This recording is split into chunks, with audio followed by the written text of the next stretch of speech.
আসসালামু আলাইকুম। আজকে আপনাদের সাথে শেয়ার করব কলমি শাকের রেসিপি। তো এই শাকগুলো আমি ভালো মতন বেছে নিয়ে তারপর ধুয়ে যতটুকু সম্ভব কুচি করে নিয়েছি। এখন এটাকে রান্না করতে চলে যাব। আর রান্না করার জন্য এখানে লাগছে পেঁয়াজ কুচি, রসুন কুচি, সাথে নিয়েছি শুকনা 2টা মরিচ আর হচ্ছে বোম্বাই মরিচ। আচ্ছা, এখন এগুলোতে আমি রান্না করতে চলে যাব।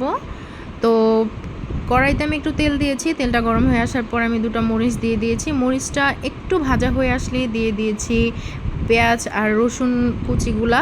তো এগুলো একটু ব্রাউন হয়ে আসলে আমি পরিমাণ মতো লবণ দিয়ে দিব।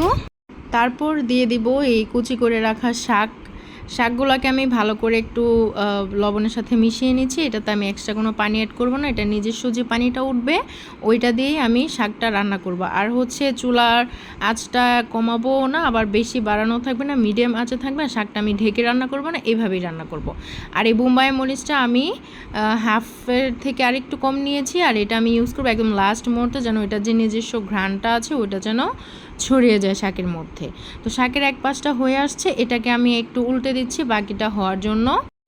এই কলমি শাকের মধ্যে কিন্তু ন্যাচারালি অনেক ক্যালসিয়াম থাকে। আমরা যারা ক্যালসিয়ামের সমস্যায় ভুগে, আমরা কিন্তু প্রতিদিন এটা আমাদের খাবারের তালিকায় রাখতে পারি, তাহলে আমরা ন্যাচারাল একটা ক্যালসিয়াম পাবো আমাদের শরীরের জন্য। তো এখন কিন্তু আপনারা দেখতেই পেয়েছেন যে লাস্টে আমি বোম্বাই মরিচটা ইউজ করেছি এবং নামিয়ে নিচ্ছি। এটার কালারটা লাইটিংয়ের কারণে কালো আসছে, বাট এটা মোটেও কালো হয়নি, এটার কালারটা ছিল একদমই সবুজ। আশা করি আমার এই শাকের রেসিপিটি আপনাদের কাছে সহজ এবং ভালো লেগেছে। আর ভালো লেগে থাকলে অবশ্যই লাইক, কমেন্ট, শেয়ার করতে ভুলবেন না। সবাই ভালো থাকবেন।